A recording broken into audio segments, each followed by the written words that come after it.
काही ठिकाणी शब्द पाळले, काही शब्द पाळले गेले नाही. ते आपण यावर आता महायुतीमध्ये चर्चा करणं योग्य नाही. पण जिथे आमची महायुतीमध्ये लढू, तिथे आम्ही इंडिपेंडेंट लढू. म्हणजे एकमेकांवर टीका करण्याचं नाही, ज्या भागात आम्ही युतीमध्ये आहे त्या ठिकाणी इमानदारीच आम्ही काम करतोय. आम्ही कुठेही त्या ठिकाणी चुकीचं होणार नाही. पण ज्या ठिकाणी आता युतीमध्ये नाही आहे त्या ठिकाणी पण एक पळाच आहे. मित्रपक्ष यांना मतभेद आणि मनभेद त्याच्यात तयार होणार नाही, याची काळजी सर्वांनी घ्यायची. त्यांनी घ्यायची, यांनी घ्यायची, आम्ही घ्यायची, मी घ्यायची, सर्वांनी घ्यायची. आणि साधारणतः निवडणुकी टीका टिप्पणीवर नाही लढायची आहे. आम्ही सर्व नेत्यांना सांगितलं, आजही मी सूचना दिल्या आहे, कोणावर टीका टिप्पणी करून निवडणूक लढायची नाही. तर निवडणूक डेव्हलपमेंटचा प्लॅन तुम्ही लोकांना सांगा, या संकल्पना याच्यावर आम्ही लढतोय.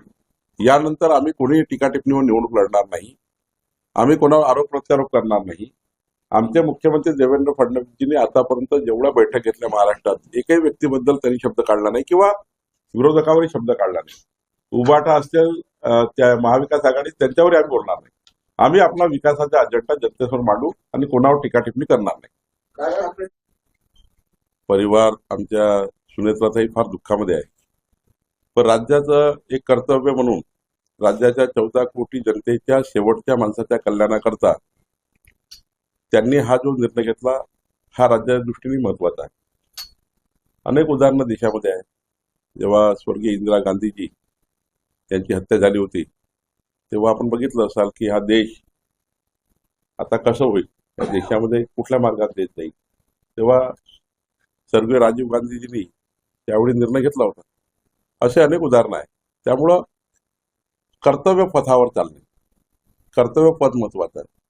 अजितदादाचं कर्तव्य, त्यांचे स्वप्न, त्यांचे जे काही राज्याकरता, या विकसित राज्य करण्याकरता जो संकल्प अजितदादांनी केला होता, त्या संकल्पाला साथ देण्याकरता, त्या संकल्पाला जिवंत ठेवण्याकरता, त्या संकल्पाला पूर्ण करण्याकरता आदरणीय आमच्या सुनेत्राबाईंनी निर्णय घेतला आहे. आणि मला वाटतं 14 कोटी जनतेचं हित याच्यामध्ये आहे आणि म्हणून मला वाटतं त्यांनी निर्णय घेतला. निर्णय घेतला, पण टीका तुमच्यावर होते की 3 दिवसांमध्ये त्यांच्या कुटुंबाबद्दलचा असलेला आदर कमी करून लोकमानसांमध्ये त्यांचं नाव खराब करायचंय, ही भाजपची खेळी आहे आणि हे तुम्हीच घडवून आणलं असं सांगितलं. आम्हाला याच्यामध्ये वारंवार सांगितलं की संपूर्ण अधिकार या विषयाचा राष्ट्रवादी काँग्रेस पक्षाचा आहे. त्यांनी जसं असं सांगितलं तसं आम्ही केलं.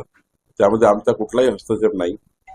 आणि त्यांनी जे सुचवलं ते आम्ही वागणं हे आमचं काम आहे. कारण आम्ही त्यांना, अजितदादांना आमच्यासोबत घेतलं, एनडीएचे महत्वाचे नेते झाले आणि त्यानंतर त्यांच्याकडनं काही राष्ट्रवादी काँग्रेसकडे एखादा प्रस्ताव आला, त्या प्रस्तावाला आम्ही त्या ठिकाणी काही ढवळाढवळ करणं योग्य नव्हतं. आणि म्हणून मला वाटतं सुनेत्राचा निर्णय गटनेता झाल्यानंतर, पक्षनेता म्हणून झाल्यानंतर, त्यांना विधिमंडळ गटाचा प्रमुख म्हणून झाल्यानंतर त्यांनी सांगितलं की राष्ट्रवादी काँग्रेस पक्षाने यांना उपमुख्यमंत्री करायचा आहे. हा निर्णय तर मुख्यमंत्र्यांनी मग मान्य करावा लागेल, आम्हालाही मान्य करावं लागेल. त्यामुळं आमचा काही हस्तक्षेप नाही आहे. विरोधकाला टीका करते, त्यांनी टीका करू नये अशा विषयात. माझी विनंती अशी आहे सर्वांना, सुनेत्रा वहिनीची शपथविधी हे टीकेची करूच नाही. त्यांनी घेतलेला निर्णय 14 कोटी जनतेच्या आणि अजितदादाचे संकल्प होते विकसित महाराष्ट्राचे, याचा विचार करून त्यांनी मनावर दगड ठेवून, छातीवर दगड ठेवून अशा अवस्थेमध्ये त्यांनी निर्णय घेतला आहे. म्हणजे पक्षाने निर्णय घेतला, पक्षाने सूचना दिली असेल, शेवटी पक्ष सूचना देतो आणि पक्षात जेव्हा सूचना देतो तेव्हा एखादी गोष्ट ही करावी लागतं, मनात असो की नसो. म्हणजे पक्षाची सूचना आली, जसे आम्ही कार्यकर्ते पक्षाचे आहोत, उद्या एखादा निर्णय पक्षाने आमच्याबद्दल घेतला तर तो निर्णय मॅन्डेटरी आहे. पक्षामध्ये आपण जेव्हा काम करतो, त्यांच्या विधिमंडळ गटाने जर निर्णय घेतला असेल तर आमच्या सुनेत्राबाईंनी तो मान्य केला. पैसे वाटतात, आरोप झाले, ते जिंकले असते तर असा आरोप नसता केला. ते हरले म्हणून आरोप करतात, ते नेहमीच आहे. भाजप जिंकली तर भाजपचे मशीन बंद झाली होती, मशीन बदलली होती, मग पैशाचा दुरुपयोग झाला, मग व्होट चोरी झाली. म्हणजे त्यांचे ठरले नमुने 10 आणि ते जिंकले ज्या सीटवर, त्या ठिकाणी काय झालं, ज्या ठिकाणी एमआयएमने जिंकलं, ज्या ठिकाणी काँग्रेस जिंकली, ज्या ठिकाणी उबाटा जिंकली, त्या ठिकाणी काय झालं होतं, वेगळी मशीन होती, ती वेगळ्या आयोगाची होती, वेगळ्या सरकारचे पोलीस होते, वेगळ्या सरकारची यंत्रणा होती प्रशासकीय. काहीतरी बोलाची भात बोलाची कडी. निवडणूक हरल्यात आम्ही किती हारलो आहे, आम्ही हरतच राहिलो आहे जीवनभर. 1980 पासून हरतच आलो आहे. पण आम्हीच काय, आम्ही निवडणुकीत जेव्हा पराभव आमचा होतो तेव्हा आम्ही त्यातनं शिकतो आणि शिकल्यातून जिंकतो. आम्ही रडत बसत नाही. ज्या ठिकाणी आमच्या सीट पडल्या त्या ठिकाणी आम्ही अभ्यास करतोय कशामुळे पडलाय.